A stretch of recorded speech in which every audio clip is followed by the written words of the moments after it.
प्राचीन काल की बात है। एक नगर में धर्मपाल नाम का एक निर्धन किंतु अत्यंत धर्मनिष्ठ व्यक्ति रहता था।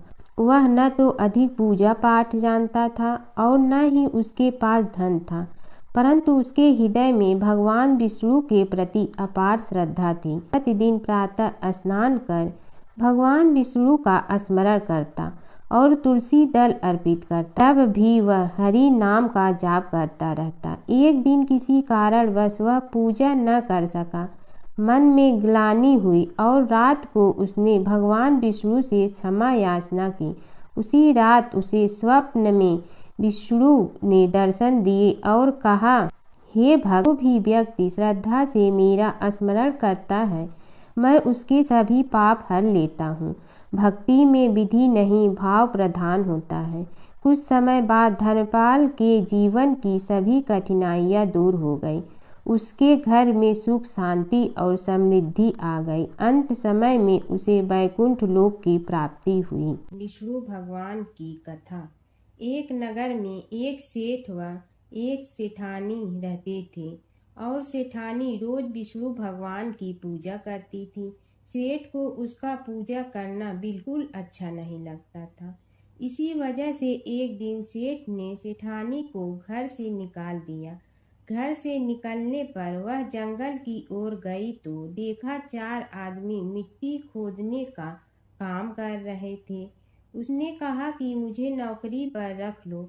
उन्होंने उसे रख लिया, लेकिन मिट्टी खोदने से सेठानी के हाथों में छाले पड़ गए और उसके बाल भी उड़ गए।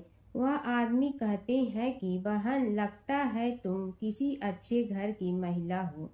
तुम्हें काम करने की आदत नहीं है। तुम एक काम रहने दो और हमारे घर का काम कर लिया करो। वह चारों आदमी उसे अपने साथ घर ले गए और वह 4 मुट्ठी अनाज लाते और सभी बांट कर खा लेते। एक दिन सेठानी ने कहा कि कल से 8 मुट्ठी अनाज लाना। अगले दिन वह 8 मुट्ठी अनाज लाए और सेठानी पड़ोसन से आग मांग लाई। उसने भोजन बनाया, विष्णु भगवान को भोग लगाया, फिर सभी को खाने को दिया। सारे भाई बोले कि बहन, आज तो भोजन बहुत स्वादिष्ट बना है। सेठानी ने कहा कि भगवान का जूठा है तो स्वाद तो होगा ही। सेठानी के जाने के बाद सेठ भूखा रहने लगा और आस पड़ोस के सारे लोग कहने लगे कि ये तो सेठानी के भाग्य से खाता था। एक दिन सेठ अपनी सेठानी को ढूंढने चल पड़ा। उसने ढूंढते हुए वह भी उस जंगल में पहुंच गया जहां वह चारों आदमी मिट्टी खोद रहे थे। सेठ ने उन्हें देखा तो कहा कि भाई, मुझे भी काम पर रख लो। उन आदमियों ने उसे काम पर रख लिया, लेकिन मिट्टी खोदने से उसके भी हाथों में छाले पड़ गए और बाल उड़ने लगे। उसकी यह हालत देख चारों बोले कि तुम्हें काम की आदत नहीं है, तुम हमारे साथ चलो और हमारे घर में रह लो। सेठ उन चारों आदमियों के साथ उनके घर चला गया और जाते ही उसने सेठानी को पहचान लिया, लेकिन सेठानी घूंघट में थी तो सेठ को देख नहीं पाई। सेठानी ने सभी के लिए भोजन तैयार किया और हर रोज की भांति विष्णु भगवान को भोग लगाया। उसने उन चारों भाइयों को भोजन परोस दिया, लेकिन जैसे ही वह सेठ को भोजन देने लगी तो विष्णु भगवान ने उसका हाथ पकड़ लिया। भाई बोले कि बहन, ये तुम क्या कर रही हो? वह बोली, मैं कुछ नहीं कर रही हूँ, मेरा हाथ तो विष्णु भगवान ने पकड़ लिया है। भाई बोले, हमें भी विष्णु भगवान के दर्शन कराओ। उसने भगवान से प्रार्थना की तो विष्णु जी प्रकट हो गए। सभी ने दर्शन किए। सेठ ने सेठानी से क्षमा मांगी और सेठानी को साथ चलने को कहा। भाइयों ने अपनी बहन को बहुत सा धन देकर विदा किया। जब सेठानी के साथ सेठ भी भगवान विष्णु की पूजा करने लगा और उनके परिणाम से उनका घर अन्न धन से भर गया। भगवान विष्णु और नारद की कथा। एक बार नारद मुनि जी ने भगवान विष्णु जी से पूछा, हे भगवान, आपका इस समय सबसे प्रिय भक्त कौन है? अब विष्णु तो भगवान हैं, सो झट से समझ गए अपने भक्त नारद मुनि की बात और मुस्कुरा कर बोले, मेरा सबसे प्रिय भक्त उस गांव का एक किसान है। यह सुनकर नारद मुनि जी थोड़ा निराश हुए और फिर से एक प्रश्न किया, हे भगवान, आपका बड़ा भक्त तो मैं हूँ, तो फिर सबसे प्रिय क्यों नहीं? भगवान विष्णु जी ने नारद मुनि जी से कहा, इसका जवाब तो तुम खुद ही दोगे। जाओ, एक दिन उसके घर रहो और फिर सारी बात मुझे बताना। नारद मुनि जी सुबह सवेरे मुंह अंधेरे उस किसान के घर पहुंच गए। देखा अभी अभी किसान जगा है और उसने अब सबसे पहले अपने जानवरों को चारा देता, फिर मुंह धोता, दैनिक कार्यों से निवृत्त होता, जल्दी जल्दी भगवान का नाम लिया, रूखी सूखी रोटी खाकर जल्दी जल्दी अपने खेतों पर चला गया। सारा दिन खेतों में काम किया और शाम को वापस घर आया। जानवरों को अपनी जगह बांधा, उन्हें चारा पानी डाला, हाथ धोया, मुंह धोया, फिर थोड़ी देर भगवान का नाम लिया, फिर परिवार के संग बैठकर खाना खाया और कुछ बातें की और फिर से सो गया। अब सारा दिन यह सब देखकर नारद मुनि जी भगवान विष्णु के पास वापिस आए और बोले, भगवान, मैं आज सारा दिन उस किसान के संग रहा, लेकिन वो तो ढंग से आपका नाम भी नहीं ले सकता। उसने थोड़ी देर सुबह, थोड़ी देर शाम को और भी जल्दी जल्दी आपका ध्यान किया, और मैं तो 24 घंटे सिर्फ आपका ही नाम जपता हूँ। क्या आपका सबसे प्रिय भक्त वो गरीब किसान ही है? भगवान विष्णु जी ने नारद की बात सुनकर कहा, अब इसका जवाब भी तुम मुझे खुद ही देना। और भगवान विष्णु जी ने एक कलश अमृत से भरा नारद मुनि को थमाया और बोले, इस कलश को लेकर तुम तीनों लोकों की परिक्रमा कर के आओ, लेकिन ध्यान रहे अगर एक बूंद भी अमृत नीचे गिरा तो तुम्हारी सारी भक्ति और गुण नष्ट हो जाएगी। नारद मुनि तीनों लोकों की परिक्रमा करके जब भगवान विष्णु के पास वापस आए तो खुश होकर बोले, भगवान, मैंने एक बूंद भी अमृत नीचे नहीं गिरने दिया। विष्णु भगवान ने पूछा, और इस दौरान तुमने मेरा नाम कितना बार लिया, मेरा स्मरण कितनी बार किया? तो नारद बोले, अरे भगवान जी, मेरा तो सारा ध्यान इस अमृत पर था, फिर आपका ध्यान कैसे करता? भगवान विष्णु ने कहा, हे नारद, देखो उस किसान को, वो अपना कर्म करते हुए भी नियमित रूप से मेरा स्मरण करता है, क्योंकि जो अपना कर्म करते हुए भी मेरा जाप करे वो ही मेरा सबसे प्रिय भक्त है। तुम तो सारे दिन खाली बैठे ही जप करते हो, और जब तुम्हें कर्म दिया तो मेरे लिए तुम्हारे पास समय ही नहीं था। तो नारद मुनि सब समझ गए और भगवान के चरण पकड़ कर बोले, हे भगवान, आपने मेरा अहंकार तोड़ दिया, आप धन्य हैं। एक समय की बात है, एक नगर में एक बहुत धनी श्रेष्ठ रहता था। उसके पास धन धान की कोई कमी नहीं थी, लेकिन वह बहुत कंजूस और कठोर स्वभाव का था। न वह दान करता था, न किसी गरीब की मदद करता था। उसी नगर में एक गरीब ब्राह्मण रहता था। वह रोज सुबह उठकर भगवान विष्णु स्मरण करता, वैशाख मास में स्नान करता और अपनी क्षमता के अनुसार थोड़ा बहुत दान जरूर करता। एक दिन उस ब्राह्मण ने सोचा, मेरे पास देने के लिए कुछ नहीं, फिर भी मैं श्रद्धा से एक लोटा जल किसी प्यासे को दूंगा।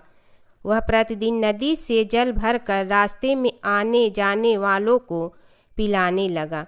उसकी इस सेवा भावना से भगवान विष्णु बहुत प्रसन्न हुए। दूसरी ओर वह सेठ अपने धन के घमंड में किसी को कुछ नहीं देता था। समय बीता और दोनों की मृत्यु हो गई। मृत्यु के बाद ब्राह्मण को स्वर्ग में स्थान मिला, क्योंकि उसने सच्चे मन से सेवा और दान किया था। वही सेठ को नरक की यातनाएं सहनी पड़ी, क्योंकि उसने कभी दया या दान नहीं किया। कुछ समय बाद सेठ को अपनी गलती का एहसास हुआ और उसने प्रार्थना की, हे प्रभु, मुझे एक और अवसर दें। भगवान विष्णु ने उसकी प्रार्थना सुनकर कहा, धन से नहीं, मन से किया गया दान ही श्रेष्ठ होता है। वैशाख मास में किया गया छोटा सा पुण्य भी अनंत फल देता है। बोलो विष्णु भगवान की जय। एक समय की बात है, एक नगर में एक अत्यंत गरीब ब्राह्मण रहता था। वह प्रतिदिन भगवान विष्णु का स्मरण करता, लेकिन उसके पास न तो अच्छे वस्त्र थे और न ही भोजन का साधन। फिर भी उसका मन सदैव भक्ति में लीन रहता। वैशाख मास आने पर उसने संकल्प लिया, मैं इस पूरे महीने स्नान, दान और पूजा अवश्य करूँगा, चाहे कुछ भी हो जाए। वह प्रतिदिन प्रातः काल उठकर नदी में स्नान करता, तुलसी के पास जल अर्पित करता और भगवान विष्णु की पूजा करता। भोजन न होने पर भी वह भूखा रहकर भक्ति करता रहा। एक दिन उसकी परीक्षा लेने के लिए भगवान विष्णु एक साधु के वेश में उसके द्वार पर आए। उन्होंने कहा, हे ब्राह्मण, मुझे बहुत भूख लगी है, क्या तुम मुझे कुछ भोजन दे सकते हो? ब्राह्मण के पास केवल थोड़ा सा अन्न बचा था जो उसने अपने लिए रखा था, लेकिन उसने बिना सोचे वह सारा अन्न उस साधु को दे दिया और स्वयं भूखा रह गया। उसकी निस्वार्थ सेवा और सच्ची भक्ति देखकर भगवान विष्णु अत्यंत प्रसन्न हुए। वे अपने वास्तविक स्वरूप में प्रकट हुए और बोले, हे भक्त, तुम्हें सच्ची भक्ति और दान का आदर्श प्रस्तुत किया है। मैं तुम्हें धन, सुख और मोक्ष का वरदान देता हूँ। इसके बाद ब्राह्मण का जीवन बदल गया। उसके घर में धन धान की वर्षा होने लगी और वह सुखपूर्वक जीवन बिताने लगा। अंत में उसे मोक्ष की प्राप्ति हुई। एक समय की बात है, एक नगर में एक बहुत ही गरीब वृद्ध महिला रहती थी। उसके पास न धन था न कोई सहारा, लेकिन उसके मन में भगवान के प्रति अटूट श्रद्धा थी। वैशाख मास आते ही वह प्रतिदिन प्रातः उठकर नदी में स्नान करती, पीपल के वृक्ष को जल चढ़ाती और भगवान विष्णु का नाम जपती। उसकी पड़ोसन बहुत धनी थी, परंतु उसे इन धार्मिक कार्यों में कोई रुचि नहीं थी। वह अक्सर उस वृद्धा का मजाक उड़ाती और कहती, इतनी गरीबी में भी तू ये सब करती है, इससे क्या मिलेगा? वृद्धा मुस्कुरा कर कहती, भगवान सब देखते हैं, समय आने पर फल अवश्य देंगे। एक दिन वैशाख मास के अंतिम दिनों में भगवान ने वृद्धा की भक्ति की परीक्षा लेने का विचार किया। वे एक साधु का रूप धारण कर उसके घर पहुँचे और भोजन मांगा। वृद्धा के पास खाने के लिए केवल थोड़ा सा आटा और पानी था। उसने बिना सोचे वही साधु को प्रेम से खिला दिया और खुद भूखी रह गई। साधु भगवान उसकी सच्ची भक्ति से अत्यंत प्रसन्न हुए। उन्होंने अपना असली रूप दिखाकर कहा, हे माता, तुमने सच्चे मन से सेवा की है, इसलिए मैं तुम्हें वरदान देता हूँ कि तुम्हारे घर में कभी धन धान्य की कमी नहीं होगी। इतना कहकर भगवान अदृश्य हो गए। अगले ही दिन से वृद्धा के घर में सुख समृद्धि आने लगी। यह देखकर पड़ोसन को अपनी गलती का एहसास हुआ। वह भी वैशाख मास में स्नान, पूजा और दान करने लगी। केला सींचने की कथा। एक समय की बात है, एक गांव में एक गरीब लेकिन बहुत श्रद्धालु स्त्री रहती थी। वह प्रतिदिन भगवान विष्णु और माता लक्ष्मी की पूजा करती थी। एक दिन उसने सुना कि केला के पेड़ को सींचने से, पानी देने और उसकी पूजा करने से घर में सुख समृद्धि आती है। उसने पूरे मन से हर गुरुवार को केले के पेड़ की पूजा शुरू कर दी। जल चढ़ाती, दीप जलाती और भगवान विष्णु का नाम जपती। कुछ समय बाद उसकी भक्ति से प्रसन्न होकर भगवान विष्णु एक साधु के रूप में उसके घर आए। उन्होंने उसकी परीक्षा लेने के लिए भोजन मांगा। गरीब होने के बावजूद उस स्त्री ने अपने पास का सारा भोजन साधु को प्रेम से दे दिया। साधु, जो वास्तव में भगवान विष्णु थे, उसकी भक्ति और सेवा से बहुत प्रसन्न हुए और उसे आशीर्वाद दिया, तुम्हारे घर में कभी धन धान्य की कमी नहीं होगी। धीरे धीरे उस स्त्री का जीवन बदलने लगा। उसके घर में सुख समृद्धि आने लगी और हमेशा खुश रहने लगी। एक समय की बात है कि विष्णु भगवान का विवाह लक्ष्मी जी के साथ निश्चित हो गया। विवाह की तैयारी होने लगी। सभी देवताओं को निमंत्रण भेजे गए, परंतु गणेश जी को निमंत्रण नहीं दिया। कारण जो भी रहा हो, अब भगवान विष्णु की बारात जाने का समय आ गया। सभी देवता अपनी पत्नियों के साथ विवाह समारोह में आए। उन सब ने देखा कि गणेश जी कहीं दिखाई नहीं दे रहे हैं। तब वे आपस में चर्चा करने लगे कि क्या गणेश जी को कोई न्योता नहीं दिया है या स्वयं गणेश जी ही नहीं आए हैं। सभी को इस बात पर आश्चर्य होने लगा। तभी सब ने विचार किया कि विष्णु भगवान से ही इसका कारण पूछा जाए। विष्णु भगवान से पूछने पर उन्होंने कहा कि हमने गणेश जी के पिता भोलेनाथ महादेव को न्योता भेजा है। यदि गणेश जी अपने पिता के साथ आना चाहते हैं तो आ जाते। अलग से न्योता देने की कोई आवश्यकता भी नहीं थी। दूसरी बात यह है कि उनको 1.25 मन मूंग, 1.25 मन चावल, 1.25 मन घी और 1.25 मन लड्डू का भोजन दिन भर में चाहिए। यदि गणेश जी नहीं आएंगे तो कोई बात नहीं। दूसरे के घर जाकर इतना सारा खाना पीना अच्छा भी नहीं लगता। इतनी वार्ता कर ही रहे थे कि किसी एक ने सुझाव दिया, यदि गणेश जी आ भी जाए तो उनके द्वारपाल बनाकर बैठा देंगे कि आप घर की याद रखना। आप तो चूहे पर बैठकर धीरे धीरे चलोगे तो बारात से बहुत पीछे रह जाओगे। यह सुझाव भी सबको पसंद आ गया तो विष्णु भगवान ने भी अपनी सहमति दे दी। होना क्या था कि इतने में गणेश जी वहां आ पहुंचे और उन्हें समझा बुझा कर घर की रखवाली करने बैठा दिया गया। बारात चल रही थी, तब नारद जी ने देखा कि गणेश जी तो दरवाजे पर ही बैठे हुए हैं। तो वे गणेश जी के पास गए और रुकने का कारण पूछा। गणेश जी कहने लगे कि विष्णु भगवान ने मेरा बहुत अपमान किया है। नारद जी ने कहने लगे कि अपनी मूसक देना को आगे भेज दे तो वह रास्ता खोद देगी, जिससे उनके वाहन धरती में धंस जाएंगे। तब आपको सम्मान पूर्वक बुलाना पड़ेगा।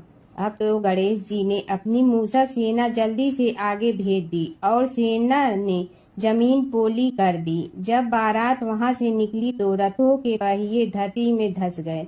लाख कोशिश करे परंतु पहिए नहीं निकले। सभी ने अपने अपने उपाय किए परंतु पहिए तो नहीं निकले, बल्कि जगह जगह से टूट गए। किसी की समझ में नहीं आ रहा था कि अब क्या किया जाए। तब तो नारद जी ने कहा, आप लोगों ने गणेश जी का अपमान करके अच्छा नहीं किया। यदि उन्हें मना कर लाया जाए तो आपका कार्य सिद्ध हो सकता है और यह संकट टल सकता है। शंकर भगवान ने अपने दूत नंदी को भेजा और वे गणेश जी को लेकर आए। गणेश जी का आदर सम्मान के साथ पूजन किया। तब कहीं रथ के पहिए निकले। अब रथ के पहिए निकल के परंतु टूट फूट गए तो उन्हें सुधारे गए।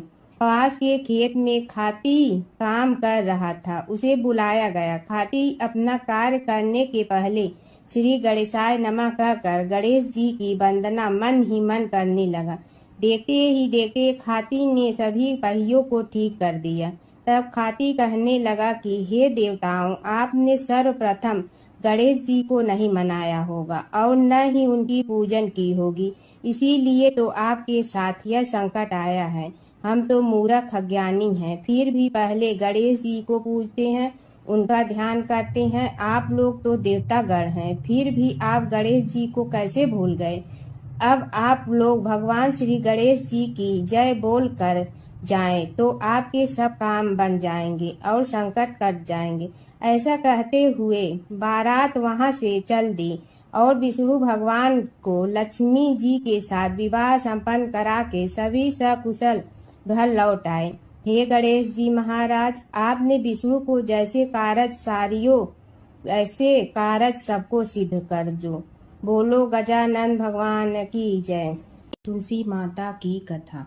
पुरानी समय की बात है। एक परम सुंदर और पतिव्रता स्त्री थी जिनका नाम था वृंदा। वे भगवान विष्णु की परम भक्त थी और उनका विवाह राक्षस राजा जलंधर से हुआ था। जलंधर बहुत शक्तिशाली था और उसकी शक्ति का रहस्य था उसकी पत्नी वृंदा की अटूट पतिव्रता धर्म। जब तक वृंदा अपने पति के प्रति सच्ची और समर्पित रही तब तक कोई भी देवता जलंधर को पराजित नहीं कर सकता था।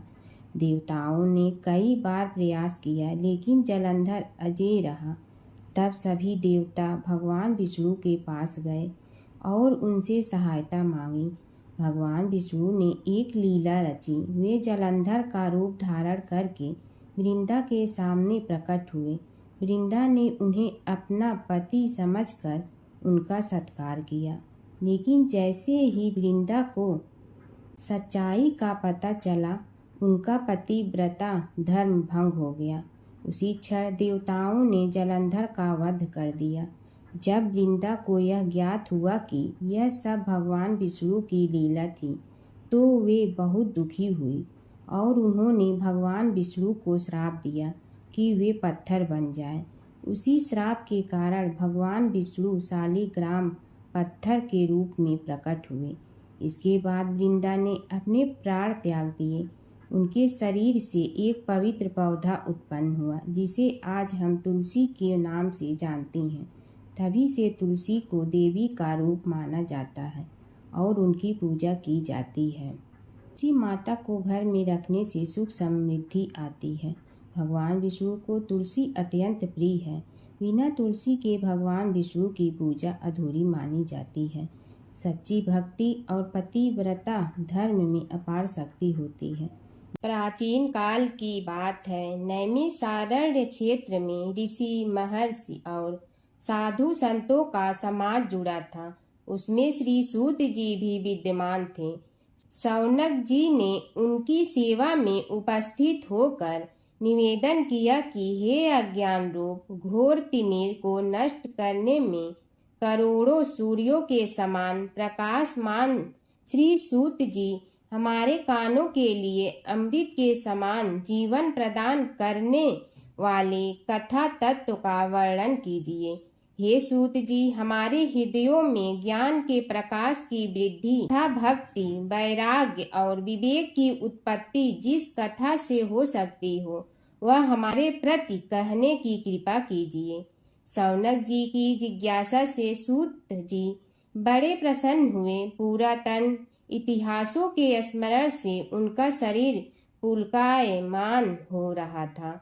वे कुछ देर उसी स्थिति में विराजमान रहकर कुछ विचार करते रहे और अंत में बोले, शौनक जी, इस विषय में आपके चित्त में बड़ी जिज्ञासा है।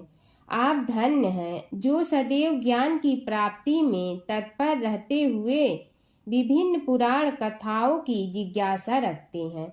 आज मैं आपको ज्ञान के परम स्रोत रूप श्री गणेश जी का जन्म कर्म रूप चरित्र सुनाऊंगा। गणेश जी से ही सभी ज्ञानों, सभी विद्याओं का उद्भव हुआ है। अब आप सावधान चित्त से विराजमान हो। श्री गणेश जी के ध्यान और नमस्कार पूर्वक उनका चरित्र श्रवण करें। नमस्तस्मै गणेशाय ब्रह्मा विद्या प्रदायिनी यनागस्त्यसमः साक्षात विघ्न सागर सोषणे। कैसे हैं वे श्री गणेश जो सभी प्रकार की ब्रह्म विद्याओं को प्रदान करने वाले अर्थात ब्रह्मा के सगुण और निर्गुण स्वरूप पर प्रकाश डालने और जीव ब्रह्मा का अभेद प्रतिपादन करने वाली विद्याओं के दाता हैं। वे विघ्नों के समुद्रों को महर्षि अगस्त्य के समान शोषण करने में समर्थ हैं। इसलिए उनका नाम विघ्न सागर शोषक के नाम से प्रसिद्ध है। मैं उन भगवान श्री गणेश जी को नमस्कार करता हूँ। प्रथम पूजा के अधिकारी श्री गणेश जी, यह कहकर सूत जी कुछ समय के लिए मौन हो गए और फिर बोले, शौनक जी, भगवान गणेश जी ही सर्वप्रथम पूजा प्राप्ति के अधिकारी हैं। किसी भी देवता की पूजा करो, पहले उनकी पूजा करो। शौनक जी ने निवेदन किया, हे भगवान, हे सूत, सर्वप्रथम यह बताने की कृपा कीजिए कि गणेश जी को प्रथम पूजा का अधिकार किस प्रकार प्राप्त हुआ। इस विषय में मेरी बुद्धि मोह को प्राप्त हो रही है कि सृष्टि रचयिता ब्रह्मा जी, पालन करता भगवान नारायण और संहार करता शिव जी में से किसी को प्रथम पूजा का अधिकारी क्यों नहीं माना गया। यह त्रिदेव ही तो सबसे बड़ा देवता माने जाते हैं। सूत जी ने कहा, शौनक जी, यह भी एक रहस्य ही है। देखो, अधिकार मांगने से नहीं मिलता, इसके लिए योग्यता होनी चाहिए। संसार में अनेकों देवी देवताएं पूजे जाते हैं। पहले जो जिसका इष्ट देव होता है वह उसी की पूजा किया करता है। इससे बड़े देवताओं के महत्व में कमी आने की आशंका उत्पन्न हो गई। इस कारण देवताओं में परस्पर विवाद होने लगा। वे उसका निर्णय प्राप्त करने के लिए शिव जी के पास पहुँचे और प्रणाम करके पूछने लगे, प्रभु, हम सब में प्रथम पूजा का अधिकारी कौन है। शिव जी सोचने लगे कि किसे प्रथम पूजा का अधिकारी माने। तभी उन्हें एक युक्ति सूझी। बोले, देवगण, इसका निपटारा बातों से नहीं तथ्यों से होगा। इसके लिए एक प्रतियोगिता रखनी होगी, शिव की परिक्रमा करने की प्रतियोगिता। देवगण उनका मुख देखने लगे, शंकित हृदय से सोचने लगे कि कैसी प्रतियोगिता रहेगी। यह शिव जी ने उनके मन के भाव ताड़ लिए, इसलिए सांत्वना भरे शब्दों में बोले, घबराओ मत, कोई कठिन परीक्षा नहीं ली जाएगी। बस इतना ही कि सभी अपने अपने वाहनों पर चढ़कर संसार की परिक्रमा करो और फिर यहाँ लौट आओ। जो पहले लौटेगा वही सर्वप्रथम पूजा का अधिकारी होगा। अब क्या देर थी, सभी अपने अपने वाहन पर चढ़कर दौड़ पड़े। किसी का वाहन गजराज था तो किसी का सिंह, किसी का भैंसा तो किसी का मृग, किसी का हंस तो किसी का उल्लू, किसी का अश्व तो किसी का श्वान। अभिप्राय यह है कि वाहनों को विविधता के दर्शन उस समय जितने भले प्रकार से हो सकते थे उतने अन्य समय में नहीं।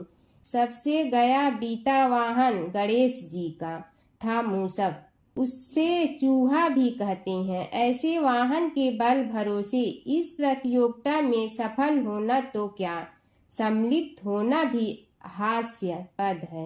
गणेश जी ने सोचा, छोड़ो, क्या होगा प्रतियोगिता में भाग लेने से, हम तो यहाँ बैठे रहकर ही तमाशा देखेंगे। वे बहुत देर तक विचार करते रहे। अंत में उन्हें एक युक्ति सूझी। शिव जी स्वयं ही जगदाता हैं, यह संसार उन्हीं का प्रतिबिंब है, तब क्यों न इन्हीं की परिक्रमा कर ली जाए।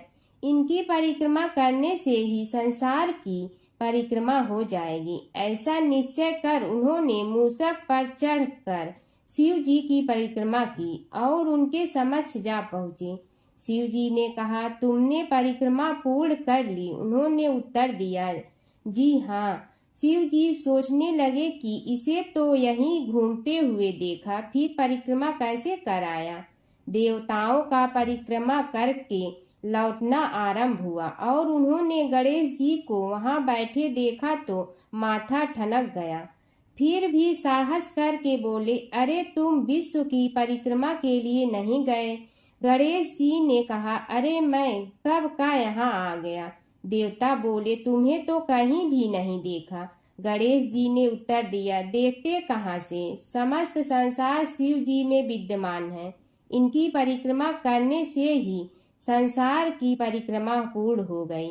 सूत जी बोले, शौनक, इस प्रकार गणेश जी ने अपनी बुद्धि के बल पर ही विजय प्राप्त कर ली। उनका कथन सत्य था, इसलिए कोई विरोध करता भी तो कैसे। बस उसी दिन से गणेश जी की प्रथम पूजा होने लगी। एक समय की बात है, एक भाई बहन रहते थे। बहन का नियम था कि वह अपने भाई का चेहरा देखते ही खाना खाती थी। हर रोज वह सुबह उठती थी और जल्दी जल्दी सारा काम करके अपने भाई का मुंह देखने के लिए उसके घर जाती थी। एक दिन रास्ते में एक पीपल के नीचे गणेश जी की मूर्ति रखी थी। उसने भगवान के सामने हाथ जोड़कर कहा कि मेरे जैसा अमर सुहाग और मेरे जैसा अमर पीहर सबको दीजिए। यह कहकर वह आगे बढ़ जाती है। जंगल के झाड़ियों के कांटे उसके पैरों में चुभा करते थे। एक दिन भाई के घर पहुंची और भाई का मुंह देखकर बैठ गई। तो भाभी ने पूछा, पैरों में क्या हो गया है? यह सुनकर उसने भाभी को जवाब दिया कि रास्ते में जंगल के झाड़ियों के गिरे हुए कांटे पांव में चुभ गए हैं। जब वह वापस अपने घर आ जाए तब भाभी ने अपने पति से कहा कि रास्ते को साफ करवा दो, आपकी बहन के पांव में बहुत सारे कांटा चुभ गए हैं।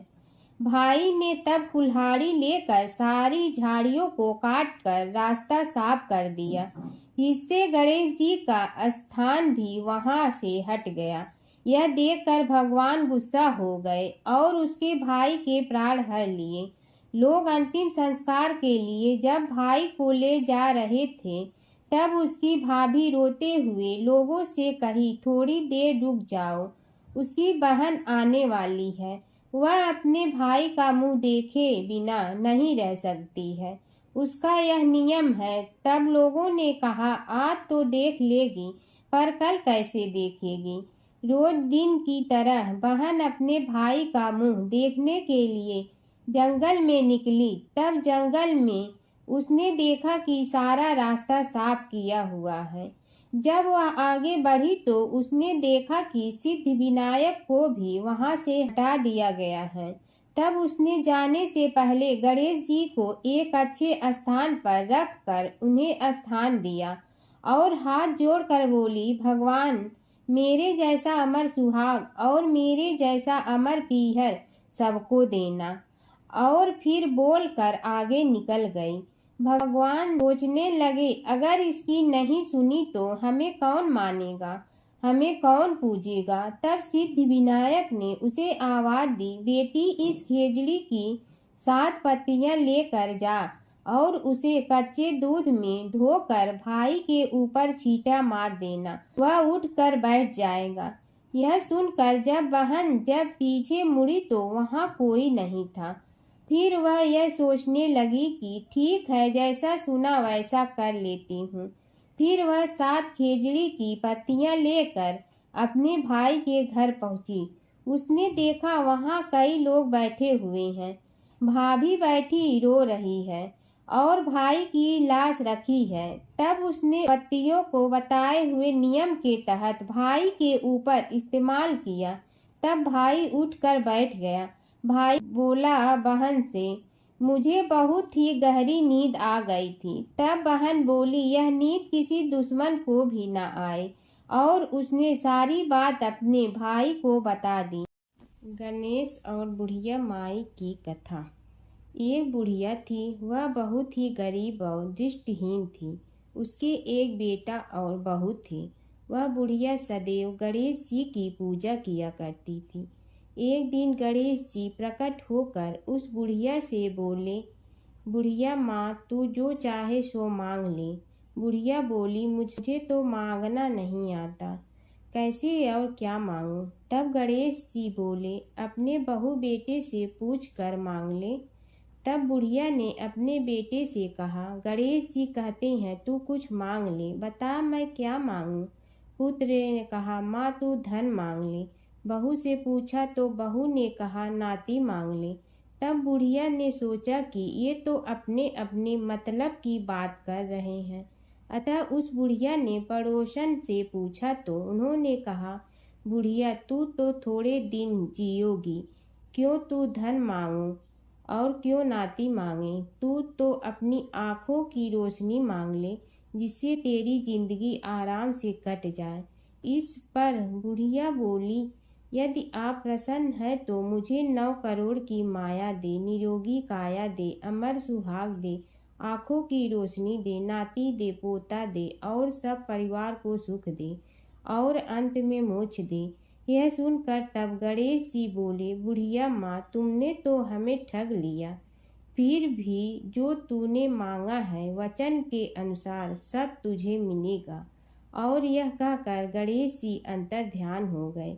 उधर बुढ़िया माँ ने जो कुछ मांगा वह सब कुछ मिल गया। हे गणेश जी महाराज, जैसे तुमने उस बुढ़िया माँ को सब कुछ दिया वैसे ही सबको देना। बुढ़िया माई को मुक्ति दी। तुलसी माता की कथा। एक बुढ़िया माई तुलसी जी को सींचती और कहती कि हे तुलसी माता, सत की दाता, मैं तेरा बिडला सींचती हूँ, मुझे बहू दे, पीताम्बर की धोती दे, मीठा मीठा घास दे, बैकुंठा में वास दे, चटक की चाल दे, पटक की मोत दे, चंदन का काठ दे, रानी सा राज दे, दाल भात का भोजन दे, 11 की मौत दे, कृष्ण जी का कंधा दे। तब तुलसी माता यह सुनकर सूखने लगी। तो भगवान ने पूछा कि हे तुलसी, तुम क्यों सूख रही हो। तुलसी माता ने कहा कि एक बुढ़िया रोज आती है और यही बात कह जाती है, मैं सब बात तो पूरा कर दूंगी, लेकिन कृष्ण का कंधा कहाँ से लाऊंगी। तो भगवान बोले, जब वो मरेगी तो मैं अपने आप कंधा दे आऊँगा, तू बुढ़िया माई से कह देना। जब बुढ़िया माई मर गई, सब लोग आ गए। जब माई को ले जाने लगे तो वह किसी से न उठी। तब भगवान एक 12 बरस के बालक का रूप धारण करके आए। बालक ने कहा, मैं कान में एक बात कहूँगा तो बुढ़िया माई उठ जाएगी। बालक ने कान में कहा, बुढ़िया माई मन की निकाल ले, पीताम्बर की धोती ले, मीठा मीठा घास ले, बैकुंठा का वास ले, चटक की चाल ले, पटक की मोत ले, कृष्ण जी का कंधा ले। यह सुनकर बुढ़िया माई हल्की हो गई। भगवान ने कंधा दिया और बुढ़िया माई को मुक्ति मिल गई। हे तुलसी माता, जैसे बुढ़िया माई को मुक्ति दी वैसे सबको देना। हर व्रत कथा के साथ पढ़ी और सुनी जाने वाली लपसी तपसी की यह कहानी। एक लपसी था, एक तपसी था। तपसी हमेशा भगवान की तपस्या में लीन रहता था। लपसी रोजाना 1.25 सेर की लपसी बनाकर भगवान का भोग लगाकर जीम लेता था। एक दिन दोनों लड़ने लगे। तपसी बोला, मैं रोज़ भगवान की तपस्या करता हूँ, इसलिए मैं बड़ा हूँ। लपसी बोला, मैं रोज़ भगवान को 1.25 सेर लपसी का भोग लगाता हूँ, इसलिए मैं बड़ा हूँ। नारद जी वहाँ से गुजर रहे थे। दोनों को लड़ता देखकर उनसे पूछा कि तुम क्यों लड़ रहे हो। तपसी ने खुद के बड़ा होने का कारण बताया और लपसी ने अपना कारण बताया। नारद जी बोले, तुम्हारा फैसला मैं करूँगा। दूसरे दिन लपसी और तपसी नहाकर अपनी रोज की भक्ति करने आए तो नारद जी ने छुपकर 1.25 करोड़ की एक एक अंगूठी उन दोनों के आगे रख दी। तपसी की नज़र उस अंगूठी पर पड़ी जो उसने चुपचाप अंगूठी उठाकर अपने नीचे दबा ली। तब लपसी की नज़र अंगूठी पर पड़ी, लेकिन उसने ध्यान नहीं दिया। भगवान को भोग लगाकर लपसी खाना खाने लगा। नारद जी सामने आए तो दोनों ने पूछा कि कौन बड़ा। तो नारद जी ने तपसी से खड़ा होने को कहा। वो खड़ा हुआ तो उसने नीचे दबी अंगूठी दिखाई पड़ी। नारद जी ने लपसी से कहा, तपस्या करने के बाद भी तुम्हारी चोरी करने की आदत नहीं गई, इसलिए लपसी बड़ा है और तुम्हें तुम्हारी तपस्या का कोई फल भी नहीं मिलेगा। तपसी शर्मिंदा होकर माफ़ी मांगने लगा। उसने नारद जी से पूछा, मुझे मेरी तपस्या का फल कैसे मिलेगा। नारद जी ने कहा, यदि कोई गाय और कुत्ते की रोटी नहीं बनाएगा तो फल तुम्हें मिलेगा। यदि कोई ब्राह्मण को भोजन करवा कर दक्षिणा नहीं देगा तो फल तुम्हें मिलेगा। यदि कोई साड़ी के साथ ब्लाउज नहीं देगा तो फल तुझे मिलेगा। यदि कोई दिए से दिया जलाएगा तो फल तुम्हें मिलेगा।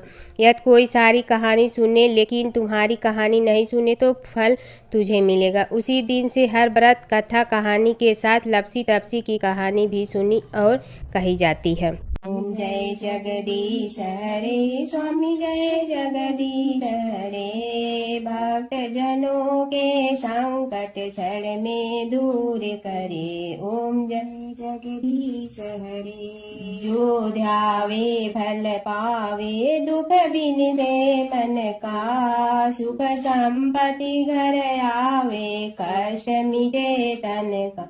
ओम जय जगदीश हरे, मात पिता तुम मेरे शरण कहूँ किसकी, तुम विनय और न दूजा आस करूँ जिसकी। ओम जय जगदीश हरे, तुम पूर्ण परमात्मा तुम अंतर्यामी, पार ब्रह्म परमेश्वर तुम सबके स्वामी। ओम जय जगदीश हरे, तुम बिंदा के सागर तुम पालन करता, मैं मूर्ख कल काम कृपा करो भरता। ओम जय जगदीश हरे, तुम हो ये कय गोचर सबके प्राणपति, किस विधि मिलूं दया में तुमको मैं कुमति। ओम जय जगदीश हरे, दीन बंधु दुख हरता तुम रक्षक मेरे, अपने हाथ उठाओ द्वार पड़ा तेरे। ओम जय जगदीश हरे, विषय विकार मिटा पाप हरो देवा, श्रद्धा भक्ति बढ़ाओ संतन की सेवा। ओम जय जगदीश हरे, तन मन धन सब तेरा स्वामी सब कुछ है तेरा, तेरा तुझको अर्पण क्या लागे मेरा। ओम जय जगदीश हरे, जय जगदीश हरे स्वामी जय जगदीश हरे, भक्त जनों के संकट क्षण में दूर करे। ओम जय जगदीश हरे स्वामी जय जगदीश हरे।